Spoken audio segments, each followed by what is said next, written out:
Hello વિદ્યાર્થી મિત્રો, chapter number 10 કોષ ચક્ર અને કોષ વિભાજન. લાસ્ટ લેક્ચરની અંદર આપણે અર્ધીકરણ એકની પહેલી અવસ્થા એટલે કે પૂર્વાવસ્થા એકના જે 5 ઉપતબક્કાઓ હતા તેના વિશેનો અભ્યાસ કર્યો હતો. આજે આપણે ત્યારબાદની અર્ધીકરણ એકની બીજી 3 અવસ્થાઓ એટલે કે ભાજનાવસ્થા 1, ભાજનોત્તરાવસ્થા 1 અને અંત્યાવસ્થા 1 અને ત્યારબાદ કોષરસ વિભાજન ની માહિતી આપણે મેળવશું. તો ચાલો શરૂઆત કરીએ. ભાજનાવસ્થા 1. ભાજનાવસ્થાને સામાન્ય રીતે મેટાફેઝ કહે છે. ભાજનાવસ્થા 1 એટલે કે મેટાફેઝ 1. ઓકે, સામાન્ય રીતે આપણે સંભાજનની ભાજનાવસ્થા અને અર્ધીકરણ 1ની ભાજનાવસ્થા 1 વચ્ચે સરખામણી કરીશું અને સાથે સાથે તેના તફાવત પણ આપણે ધ્યાનમાં લેશું.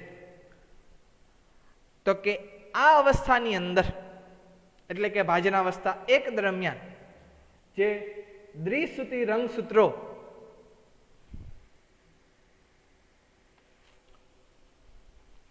કોષના વિષુવવૃત્તીય તલમાં જોડીઓ સ્વરૂપે છે એ ગોઠવાય છે.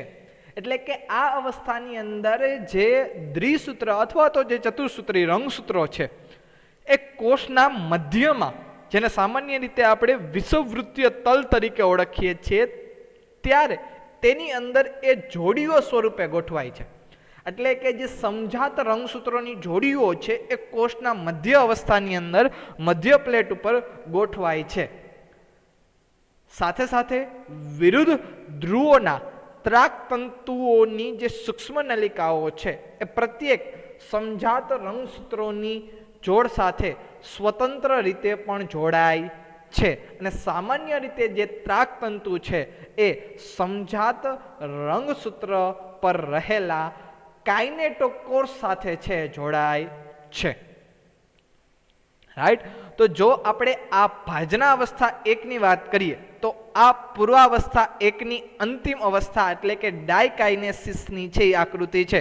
તેની અંદર તમે જોઈ શકો છો કે રંગસૂત્રો દ્રવ્યોનું જે છે તે વ્યતિકરણ છે થઈ ગયેલું છે, એટલે કે પુનઃસંયોજન થઈ ગયેલું છે, જેના કારણે તમને અલગ અલગ રંગના છે એ રંગસૂત્રો છે એ દેખાય છે. સામાન્ય રીતે ઘટ રંગના રંગસૂત્રો ઉપર આછા રંગનું થોડોક ભાગ આછા રંગના રંગસૂત્રનો દેખાય છે અને આછા રંગનું જે રંગસૂત્ર છે એનો થોડોક ભાગ તમને ઘટ રંગસૂત્રનો દેખાય છે. એટલે કે આ ભાજનાવસ્થા 1. અને આ ભાજનાવસ્થા 1 દરમિયાન જે રંગસૂત્રો છે એ રંગસૂત્રો આ વિષુવવૃત્તીય તલ અથવા તો મધ્ય પ્લેટ અથવા તો મધ્યસ્થ પટ્ટિકા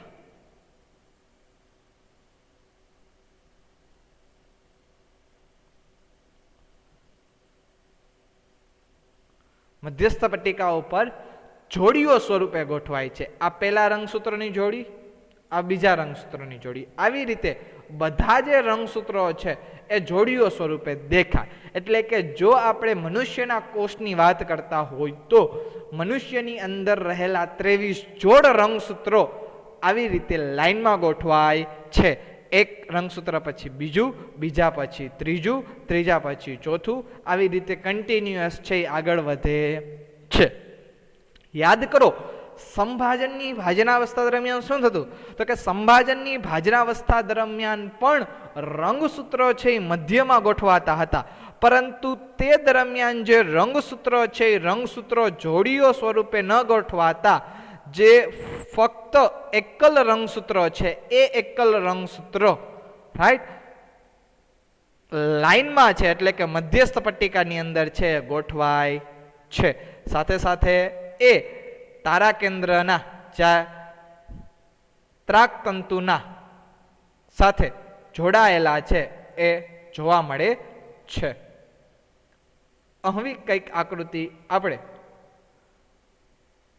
સંભાજનની ભાજનાવસ્થામાં અથવા તો મધ્યાવસ્થામાં છે જોયેલી હતી, રાઈટ. તો આ છે ભાજનાવસ્થા એક, કે જેની અંદર રંગસૂત્રો જોડીઓ સ્વરૂપે, ખાસ કરીને સમજાત રંગસૂત્રો છે એ જોડીઓ સ્વરૂપે વિષુવવૃત્તીય તલ પર ગોઠવાય છે, એટલે કે મધ્યસ્થ પટ્ટિકા પર છે, મધ્યસ્થ પટ્ટિકા પર ગોઠવાય છે. ત્યારબાદ ભાજનોત્તરાવસ્થા એક, જેને સામાન્ય રીતે એનાફેઝ 1 તરીકે ઓળખવામાં આવે છે. આ અવસ્થા દરમિયાન સમજાત રંગસૂત્રો છૂટા પડે છે, જ્યારે દોહિત્રી રંગસૂત્રિકાઓ તેના સેન્ટ્રોમિયર સાથે જોડાયેલી રહે છે. એટલે કે આ અવસ્થા દરમિયાન જ્યારે તમે સમજાત રંગસૂત્રોને જોશો તો આ જે છે એ બંને સમજાત રંગસૂત્રો છે, આ પણ છે એ બંને પણ સમજાત રંગસૂત્રો છે. તો સમજાત રંગસૂત્રો છે એ અલગ પડે છે, પરંતુ સમજાત રંગસૂત્રો સાથે રહેલી જે રંગસૂત્રિકાઓ છે અથવા તો એકલ સૂત્ર છે તે તેના સેન્ટ્રોમિયરથી જોડાયેલું રહે છે. અહીંયા આ સેન્ટ્રોમિયરથી થ્રુ જોડાયેલું રહે છે. જો આ જ આકૃતિને થોડીક આપણે સિમ્પલ ફોર્મની અંદર ડ્રો કરીએ તો કે જે રંગસૂત્રો આપણને મધ્યાવસ્થામાં જોવા મળતા, દાખલા તરીકે ભાજનાવસ્થાની પહેલા આપણે સિમ્પલ તરીકે ડ્રો કરીએ, જે લાસ્ટ પિક્ચરની અંદર ડ્રો કરેલી હતી. આ જે છે એ છે ભાજનાવસ્થા એક, જેમાં રંગસૂત્રો છે એ જોડીઓ સ્વરૂપે છે ગોઠવાયેલા છે, રાઈટ.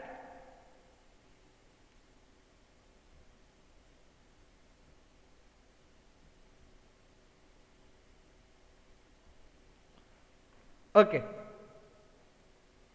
જે ભાજનાતલ ઉપર ગોઠવાયેલા છે. હવે એ જ રંગસૂત્રો છે એ ત્રાક તંતુઓના વિઘટનના કારણે અથવા તો ત્રાક તંતુઓના ટૂંકા થવાના કારણે સમજાત રંગસૂત્રો છે એ અલગ અલગ થાય છે.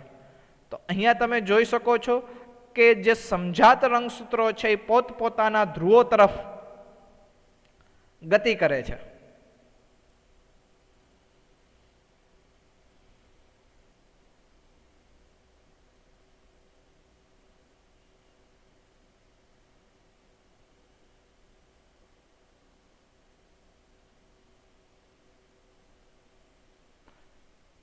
તો આ આકૃતિ થઈ ભાજનોત્તરાવસ્થા એકની, કે જેની અંદર સમજાત રંગસૂત્રો છે એ સમજાત રંગસૂત્રો અલગ પડે છે, પરંતુ એ સમજાત રંગસૂત્રોની જે દોહિત્રી રંગસૂત્રિકાઓ છે આને સામાન્ય રીતે દોહિત્રી રંગસૂત્રિકાઓ કહેવાય. એ દોહિત્રી રંગસૂત્રિકાઓ એકબીજા સાથે જોડાયેલી જ રહે છે. તો એ સેન્ટ્રોમિયર દ્વારા જોડાયેલી રહે છે. અહીંયા પણ તમે જોઈ શકો છો કે બંને દોહિત્રી રંગસૂત્રિકાઓ એકબીજા સાથે સેન્ટ્રોમિયરથી જોડાયેલી છે. અહીંયા પણ દોહિત્રી રંગસૂત્રિકાઓ સેન્ટ્રોમિયર દ્વારા જોડાયેલી છે અને અહીંયા પણ દોહિત્રી રંગસૂત્રિકાઓ સેન્ટ્રોમિયર દ્વારા જોડાયેલી છે. એટલે કે આવા 46 રંગસૂત્રો જે હોય સમજાત રંગસૂત્રો, એ 46 રંગસૂત્રો પોતાની દોહિત્રી રંગસૂત્રિકાઓ એટલે કે બંને રંગસૂત્રિકાઓ સાથે સેન્ટ્રોમિયરથી જોડાયેલી છે. સંભાજનની ભાજનોત્તરાવસ્થામાં શું થતું? તો કે સંભાજનની ભાજનોત્તરાવસ્થામાં રંગસૂત્ર સેન્ટ્રોમિયરથી વિભાજન થવાના કારણે રંગસૂત્રિકાઓનું નિર્માણ થતું. તો એ સંભાજનમાં રંગસૂત્રિકાઓનું નિર્માણ થતું, પણ ભાજનોત્તરાવસ્થા એકની અંદર રંગસૂત્રિકાઓનું નિર્માણ થતું નથી. ત્યારબાદ અર્ધીકરણ એકની છેલ્લી અવસ્થા એટલે કે અંત્યાવસ્થા એક, જેને સામાન્ય રીતે ટીલોફેઝ 1 તરીકે ઓળખવામાં આવે છે. આ અવસ્થાને આપણે સંભાજનની અંદર અંત્યાવસ્થા કહેતા અને અંત્યાવસ્થાનું જ બીજું નામ રિવર્સ પૂર્વાવસ્થા તરીકે ઓળખતા, તો સેમ અંત્યાવસ્થા એકને પણ આપણે રિવર્સ પૂર્વાવસ્થા એક તરીકે ઓળખશું કે જે પૂર્વાવસ્થા એકની અંદર લાક્ષણિકતાઓ જોવા મળતી તેની થોડીક વિરુદ્ધ પ્રકારની લાક્ષણિકતાઓ છે એ અંત્યાવસ્થા એકમાં જોવા મળે છે. બધી પ્રકારની નથી કહેતો, કેટલીક લાક્ષણિકતાઓ છે એ વિરુદ્ધ પ્રકારની છે અહીંયા જોવા મળશે. સામાન્ય રીતે કે કોષ કેન્દ્ર પટલ તેમજ કોષ કેન્દ્રિકા છે એ અંત્યાવસ્થામાં પુનઃનિર્માણ થાય છે, જ્યારે પૂર્વાવસ્થા એકની અંદર એ લુપ્ત અથવા તો વિઘટન થતું. તો અહીંયા અંત્યાવસ્થા એકની અંદર તમે જોઈ શકો છો કે રંગસૂત્રો છે એ રંગસૂત્રો અલગ થવાના કારણે તેની ફરતે કોષ કેન્દ્ર પટલનું નિર્માણ થાય છે અને સાથે સાથે આંતરકોષરસ વિભાજન થતા બંને જે સંતતિ કોષ છે એ અલગ અલગ જોવા મળે છે. પરંતુ આ જે સંતતિ કોષ હોય એ એકકીય જોવા મળશે, જ્યારે એ ભાજનોત્તર અવસ્થાની અંદર હોય તો ભાજનોત્તર અવસ્થાની અંદર એ દ્વિકીય જોવા મળે છે.